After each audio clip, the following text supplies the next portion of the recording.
ഇന്ന് നമുക്ക് south Kerala ഇഞ്ചിക്കറി north Kerala ഇഞ്ചിപ്പുളി ഉണ്ടാക്കിയാലോ?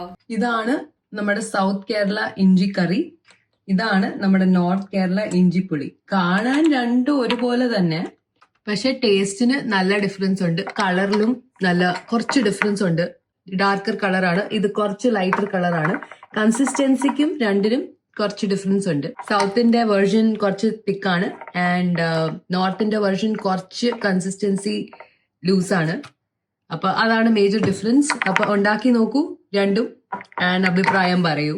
നോർത്ത് കേരള ഇഞ്ചി പുളി ഉണ്ടാക്കാനായിട്ട് നമ്മൾ ഇഞ്ചി നല്ലോണം ഗ്രേറ്റ് ചെയ്തെടുക്കുക. അത് കഴിഞ്ഞിട്ട് കുറച്ച് നല്ലെണ്ണയിൽ ബ്രൗൺ ആക്കി എടുക്കുക. ബ്രൗൺ ആക്കി എടുത്തിട്ട് അത് മാറ്റി വെച്ചിട്ട് അതേ സെയിം പാനിൽ പുളിവെള്ളവും ശർക്കര പാനിയും സമം ക്വാണ്ടിറ്റീസിൽ എടുക്കുക. അതിൽ മഞ്ഞൾപ്പൊടിയും മുളക് പൊടിയും കുറച്ച് കശ്മീരി ചില്ലി പൗഡറും ഒരു പൊടിക്ക് ഉലുവ പൊടിയും കൂടെ ചേർത്ത് നല്ലോണം തിളപ്പിച്ചെടുക്കുക. അത് കഴിഞ്ഞ് ഈ വരട്ടി വെച്ച ഇഞ്ചി അതിൽ ചേർത്തിട്ട് ഒരു 2 മിനിറ്റ് സിമ്മിൽ ഒന്ന് തിളപ്പിച്ചെടുക്കുക. കടുക് വറുക്കാനായിട്ട് നല്ലെണ്ണയിൽ കടുക്, വറ്റൽമുളക്, കരിവേപ്പിലയും പച്ചമുളകും കൂടെ നല്ലോണം മൂപ്പിച്ചെടുക്കുക. അത് കഴിഞ്ഞിട്ട് ഈ ഇഞ്ചി പുളിയിലേക്ക് ചേർക്കുക. ഇത് കുറച്ച് ഇതിൻ്റെ കൺസിസ്റ്റൻസി കുറച്ച് ഒരു ലൂസായിട്ടിരിക്കണം. ഇനി നമുക്ക് സൗത്ത് കേരള ഇഞ്ചിക്കറി നോക്കിയാലോ? അതിനുവേണ്ടി നല്ലെണ്ണയിൽ ഇഞ്ചി നല്ല തിന്നായിട്ട് സ്ലൈസ് ചെയ്യണം. നല്ലോണം വറുത്തെടുക്കുക, ബ്രൗൺ ആക്കി എടുക്കുക.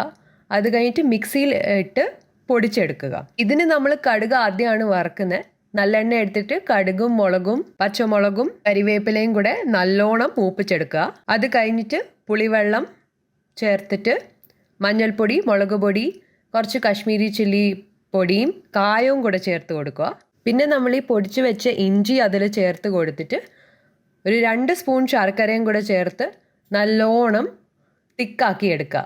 ഇതിനെ ഒരു എയർ ടൈറ്റ് കണ്ടെയ്നറിൽ സ്റ്റോർ ചെയ്താൽ 1-2 മാസം കേടാകാതെ നിൽക്കും. ഇഞ്ചി കറി, ഇഞ്ചി പുളി രണ്ടും റെഡിയാണ്.